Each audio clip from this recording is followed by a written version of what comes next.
महर्षि विश्वामित्र श्री राम से कहते हैं कि अयोध्या में सगर नाम से प्रसिद्ध एक धर्मात्मा राजा राज्य करते थे। उन्हें कोई पुत्र नहीं था, अतः वे पुत्र प्राप्ति के लिए सदा उत्सुक रहा करते थे। विदर्भ की राजकुमारी केशिनी राजा सगर की ज्येष्ठ पत्नी थी।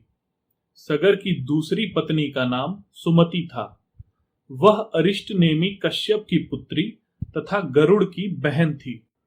महाराज सगर अपनी उन दोनों पत्नियों के साथ हिमालय पर्वत पर जाकर भृगु प्रस्त्रवण नामक शिखर पर तपस्या करने लगे।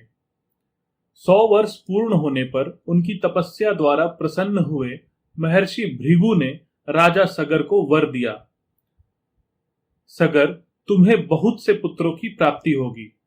तुम इस संसार में अनुपम कीर्ति प्राप्त करोगे। तुम्हारी एक पत्नी तो एक ही पुत्र को जन्म देगी जो अपनी वंश परंपरा का विस्तार करने वाला होगा, तथा दूसरी पत्नी 60,000 पुत्रों की जननी होगी। उस समय उन दोनों राजकुमारियों ने उन्हें प्रसन्न करके स्वयं भी अत्यंत आनंदित हो दोनों हाथ जोड़कर पूछा, हे ब्राह्मण, किस रानी के एक पुत्र होगा और कौन बहुत से पुत्रों की जननी होगी? हम दोनों यह सुनना चाहती हैं, आपकी वाणी सत्य हो। उन दोनों की यह बात सुनकर भृगु ने उत्तम वाणी में कहा, देवियों, तुम लोग यहां अपनी इच्छा प्रकट करो। तुम्हें वंश चलाने वाला एक ही पुत्र प्राप्त हो अथवा महान, बलवान, यशस्वी एवं अत्यंत उत्साही बहुत से पुत्र। इन दो वरों में से किस वर को कौन सी रानी ग्रहण करना चाहती है? मुनि का यह वचन सुनकर केशिनी ने राजा सगर के समीप वंश चलाने वाले एक ही पुत्र का वर ग्रहण किया। तब गरुड़ की बहन सुमति ने महान, उत्साही और यशस्वी 60,000 पुत्रों को जन्म देने वाला वर प्राप्त किया। रानियों सहित राजा सगर ने महर्षि की परिक्रमा करके उनके चरणों में मस्तक झुकाया और अपने नगर को प्रस्थान किया।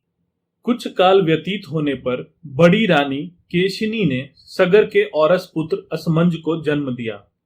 छोटी रानी सुमति ने तुम्बी के आकार का एक गर्भपिंड उत्पन्न किया। उसको फोड़ने से 60,000 बालक निकले। उन्हें घी से भरे हुए घड़ों में रखकर धाइयां उनका पालन पोषण करने लगी। धीरे धीरे जब बहुत दिन बीत गए तब वे सभी बालक युवा अवस्था को प्राप्त हुए। सगर का ज्येष्ठ पुत्र असमंज नगर के बालकों को पकड़कर सरयू के जल में फेंक देता और जब वे डूबने लगते तब उनकी ओर देखकर हंसा करता। इस प्रकार पाप के आचरण में प्रवृत्त होकर जब वह सत्पुरुषों को पीड़ा देने और नगर निवासियों का अहित करने लगा, तब उसके पिता राजा सगर ने उसे नगर से बाहर निकाल दिया। असमंज के पुत्र का नाम अंशुमान था। वह बड़ा पराक्रमी था, सबसे मधुर वचन बोलने वाला तथा सब लोगों का प्रिय था। कुछ काल के बाद महाराज सगर के मन में यह निश्चित विचार हुआ कि वह यज्ञ करें। यह दृढ़ निश्चय करके वे वेदवेत्ता नरेश अपने उपाध्यायों के साथ यज्ञ करने की तैयारी में लग गए। इस प्रकार श्री वाल्मीकि निर्मित आर्ष रामायण आदि काव्य के बाल कांड में 38वां सर्ग पूरा हुआ। जय श्री राम।